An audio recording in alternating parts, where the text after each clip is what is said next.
diucapkan dengan fakta sama atau beda? Ya, kalau Nah, itu persoalan itu. Ya. Saya kira ini biarkan menjadi bahan diskusi ya, bahan diskusi. Apakah ini hiperbol, ucapan yang hiperbol, atau memang ini tidak ada validasi antara fakta dengan ucapannya. Saya kira ini menjadi diskusi yang sangat penting untuk generasi Gen Z. Oke. Nah sekarang ketika bangunan suci itu roboh, pertanyaannya sekarang, ketika Islam itu muncul, abad ke-7 maksudnya ketika Islam dibawa oleh Nabi kita Muhammad SAW, apakah bangunan itu memang roboh seperti yang dikatakan oleh Yesus Kristus? Jawabannya iya, roboh. Di tahun 70 itu ya? Di tahun 70 sudah roboh. Sedangkan Nabi kita kan diutus tahun berapa? Beliau menerima wahyu tahun berapa? 40 tahun usianya kan? Waktu beliau lahir tahun 571. Sedangkan beliau wafat tahun 632. Berarti kan abad ke-7. Artinya bangunan itu memang betul-betul roboh. Dan tidak ada satupun yang tersisa kecuali hanya tembok ratapan dan tiang-tiang yang kita saksikan sampai hari ini. Itu kan dirobohkan 2 kali ya? Itu roboh yang kedua. Roboh yang pertama itu sudah terjadi lampau sekali. Sebelum Yesus itu sudah roboh. Ya pasti. Maksudnya dibangun lagi, kemudian roboh kedua ini berarti yang terakhir ini. Ya, roboh yang pertama itu karena orang-orang Yahudi tidak taat terhadap hukum Taurat, maka diserbu oleh Nebukadnezar. Maka pada saat itulah bangunan itu roboh. Kemudian dibangun ulang pada masa Yesus menjadi seorang pendakwah. Saat itulah bangunan itu masih berdiri kokoh dan sangat megah. Dibangun lagi berarti itu. Sudah dibangun lagi, sudah. Kemudian setelah beliau pergi dari dunia ini, bangunan itu roboh, luluh lantak sampai hari ini. Bukan sampai hari ini, sampai pada akhirnya ketika Islam datang. Oh, gitu. Ya. Ketika Islam datang, Rasul Muhammad SAW itu barulah yang namanya Baitul Maqdis dibangun oleh kaum Ismail. Tapi bukan Nabi SAW yang membangun, tapi Bani Ismail yang membangun. Apa yang dilakukan oleh Bani Ismail? Membangun bangunan itu untuk periode yang ketiga atau bait suci yang ketiga, itu sudah diramalkan sebetulnya. Siapa yang meramalkan? Kitab Yahudi sendiri. Kitab Yahudi sendiri yang menurut orang Yahudi yang kebangkitan ketiga itu belum ya. Tapi menurut kita umat Islam itu sudah dibangun kebangkitan ketiga itu di saat Masjidil Aqsa itu dibangun ya. Ya, menurut orang-orang Yahudi, bangunan untuk bait suci periode ketiga itu akan terjadi di masa depan, akhir zaman. Ya. Tapi sebetulnya apa yang ditulis oleh Rabbi Eliezer, ini kan kitab tafsir Yahudi generasi awal, ya. Kitab tafsir Yahudi generasi awal yang dikenal dengan sebutan Pirkei Rabbi Eliezer. Ini khusus berbicara mengenai ayat-ayat yang termaktub di dalam Sefer Bereshit atau kitab Kejadian. Kalau kitab tafsir yang berkaitan dengan Sefer Shemot atau kitab Keluaran itu ditulis oleh Rabbi Ishmael dengan istilah yang disebut Mechilta Derav Yishmael. Ini fokus pada Rabbi Eliezer. Tapi beliau mengutip pernyataan dari Rabbi Yishmael. Jadi ringkasnya akan terjadi suatu masa di sini pada Pirkei disebut Perek ya, atau Pirkei Perek Shaloshim. Perek Shaloshim itu bahasa Ibraninya. Sedangkan kalau bahasa Arabnya sama dengan mirip dengan ini, Salasun. Berarti pasal yang ke-30. Apa yang dikatakan di teks ini? Dikatakan demikian. Ini ada teksnya. Bnei Yishmael, ada penyebutan istilah Bnei Yishmael ya. Bnei Yishmael itu artinya anak keturunan Ismail atau kaum Ismail. Bnei Ismail la'ashot be'erej. Jadi kaum atau Bani Ismail akan melakukan sesuatu be'eretz di tanah suci maksudnya. Bani Ismail akan melakukan sesuatu di tanah suci, 5 hal yang dilakukan. Maaf, bukan 5 hal. 15 hal. Hamisha ashar devarim. Ada 15 hal yang akan dilakukan oleh Bani Ismail. Salah satu di antara 15 hal yang dilakukan oleh Bani Ismail, ini dikatakan demikian. Tomot Bet Hamikdash. Mereka akan masuk ke kawasan Bet Hamikdash. Berarti kawasan Baitul Maqdis. Kemudian Wayibbenu. Dan mereka akan membangun banin sebuah bangunan beheikal di atas heikal Sulaiman. Jadi kalau begitu Bani Ismail itu diramalkan akan membangun bangunan di atas heikal Sulaiman. Dan ketika ini ditulis, peristiwa itu belum terjadi. Karena ditulis abad berapa ini, tahun berapa? Abad pertama Masehi. Oh iya, masih jauh ya. Sangat jauh Pak, ini dengan masa kerasulan Nabi kita Muhammad Sallallahu Alaihi Wasallam. Sudah dinubuatkan. Sudah dinyatakan demikian. Artinya apa? Bani Ismail punya peran dalam rangka apa? Membangun bangunan suci di atas reruntuhan Heikal Sulaiman. Makanya di sini dipakai istilah Heikal untuk menegaskan itu ada kaitan dengan Al-Aqsa.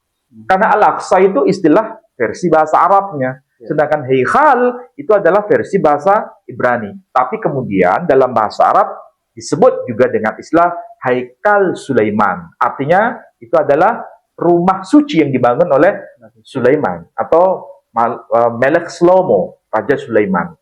Artinya kalau begitu, bangunan periode ketiga, edisi ketiga, atau bait suci periode ketiga, itu sebetulnya sudah terjadi. Dan terjadi ketika Islam ini eksis. Dan sampai sekarang bangunan itu masih ada kan? Iya, dibangun. Jadi dibangun yang berupa the Dome of the Rock, itu adalah wujud konkret dari apa yang dikatakan oleh Rabbi Ismail. sampai hari ini ya bertahan. Sampai hari ini.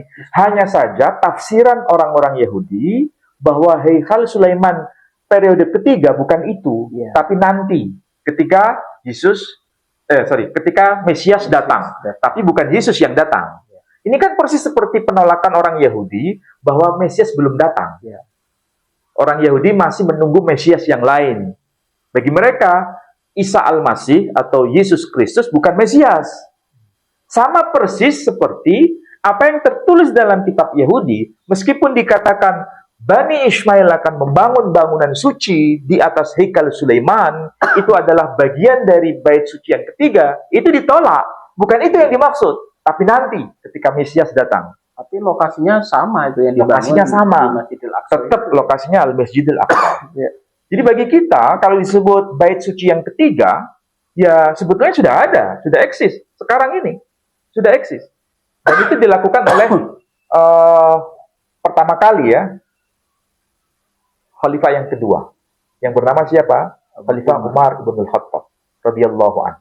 Beliau yang membangun bangunan kecil di atas Heikal waktu itu, kemudian direnovasi oleh seorang khalifah dari kalangan Bani Umayyah yang bernama Khalifah Marwan. Itu dipercantik, diperindah, yang sampai sekarang bangunan itu berdiri kokoh, tegak, dan di atasnya ada kubah yang berwarna kuning keemasan itu. Itu kalau saya membaca sebuah berita, katanya pembangunan bait suci ketiga itu karena letak Heikal Sulaiman itu adalah di Al-Aqsa itu, mereka berencana menyingkirkan masjid ini kemudian dibangun istana baru. Apa benar itu ya? Ya, kalau dilihat dari perspektif Yahudi ya, saya harus bicara dari perspektif Yahudi. Yang namanya kiblat, tempat arah sembahyang kaum Yahudi, itu kan fokusnya di Heikal Sulaiman di batu besar itu yang disebut Avon Hastiye. Jadi Avon Hastiye arti harfiahnya itu batu pondasi. yang sampai sekarang masih ada, besar itu, dan itu diberi bangunan di atasnya yang warna kuning keemasan. Kalau kita masuk itu kan ada batu besar itu. Iya, iya. Nah, di atas batu besar itu dulu diletakkan yang namanya tabut. Tabut. Nah, tabut itu arah sembahyang kaum Yahudi. Tapi ketika Yesus itu diutus di muka bumi, saat itu tabut sudah nggak ada. Iya, betul. Tabut itu sudah hilang. Iya.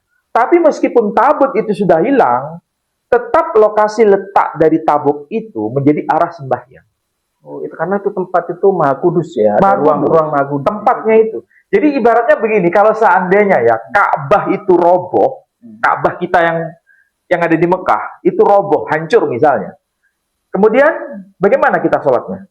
Ya tetap menghadap ke arah itu. Iya. Meskipun roboh, Meskipun luluh lantak ada jadi ya, tanah, betul. tetap kita harus menghadap ke arah itu. Iya. Karena itu semacam arah. Ya, arah kiblat. Arah. Jadi mau bangunan itu ada, mau tidak ada, tetap kita menghadap wajah kita ke arah Kiblat. lokasi itu.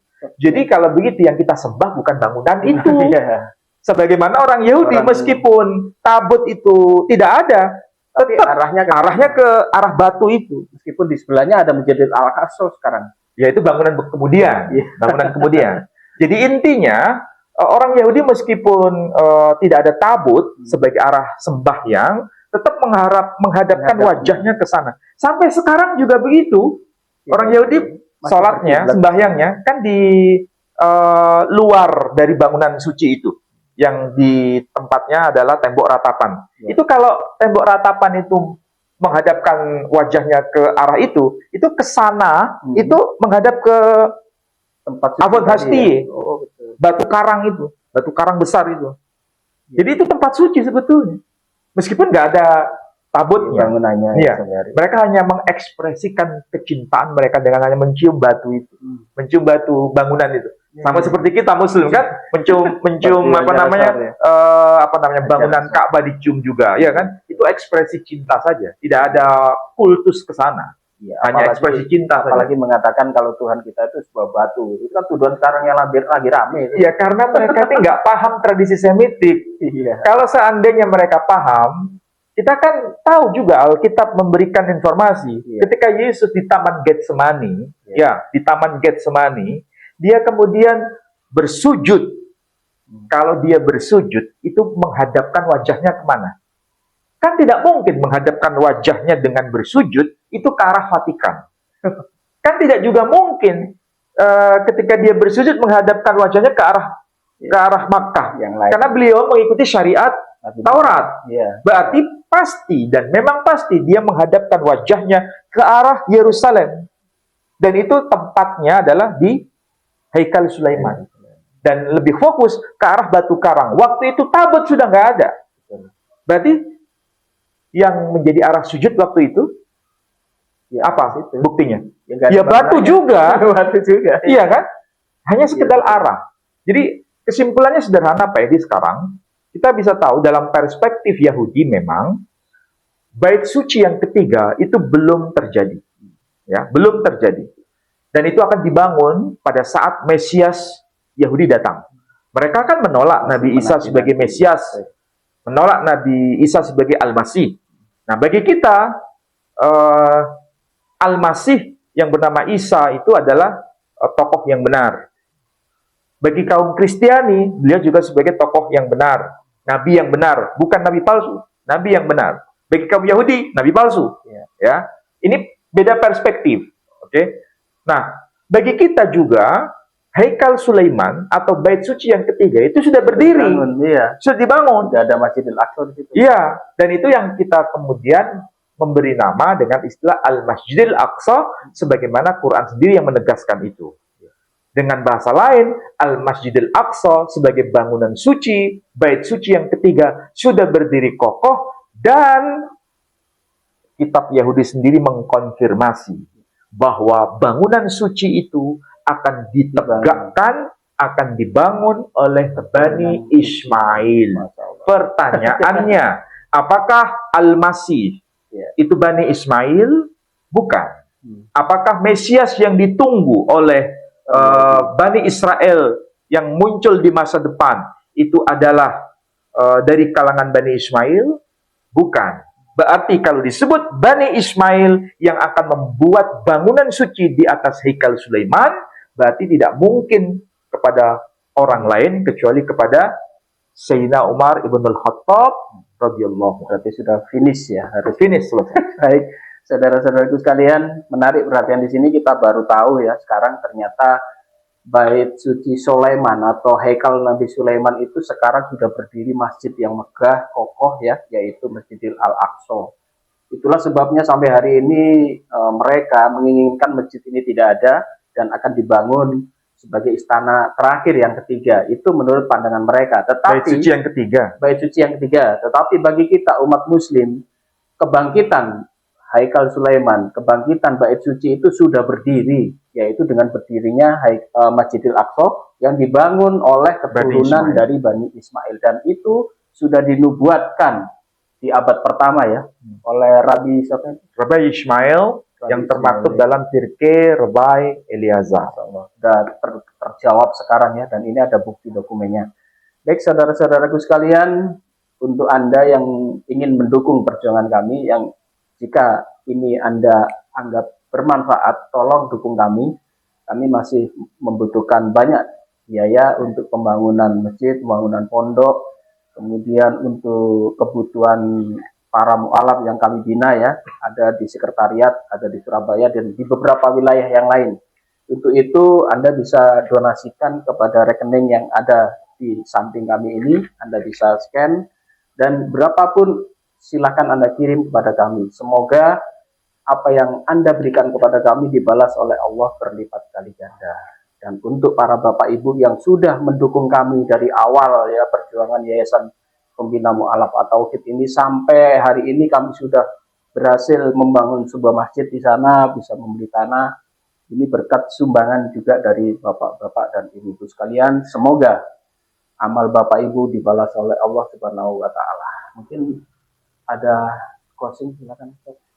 Ya, baik. Ada dua poin penting yang ingin saya sampaikan. Yang pertama, Bait Suci yang ketiga di Yerusalem itu sudah terjadi ya, dalam perspektif Islam. Ya. Berarti bangunan suci yang ketiga yang disebut sebagai Haikal Sulaiman atau Masjidil Aqsa itu memang sebagai bukti bahwa telah dinubuatkan, telah diramalkan, telah ditulis oleh seorang nabi besar namanya Rabi Eliezer pada abad pertama Masehi, dan itu terdokumentasi dalam kitab Pirkei Rabi Eliezer. Disebutkan bangunan suci itu akan didirikan oleh Bani Ismail. Yang kedua, memang kaum Yahudi itu menolak Isa Al-Masih sebagai nabi yang benar, sebagai Mesias yang benar. Bahkan mereka mengatakan itu Mesias palsu. Ya. Dan Baitul Maqdis yang dibangun sekarang, itu orang Yahudi juga mengingkari bahwa itu bukan bait suci yang ketiga. Berarti orang Yahudi mengingkari dua hal. Mengingkari Mesias, Isa Al-Masih sebagai Mesias, dan mengingkari bait suci yang ketiga yang sekarang berdiri tegak oleh Bani Ismail. Jadi mereka melakukan dua hal juga. Angan-angan maksudnya. Baiklah saudara-saudaraku sekalian, menarik perhatian kita kajian pada hari ini ya. Semoga ini ada manfaatnya dan menambah wawasan dan pengetahuan para pemirsa sekalian. Dan sekali lagi kami mohon maaf jika ada salah kata. Wabillahi taufiq wal hidayah. Wassalamualaikum warahmatullahi wabarakatuh. Waalaikumsalam warahmatullahi wabarakatuh.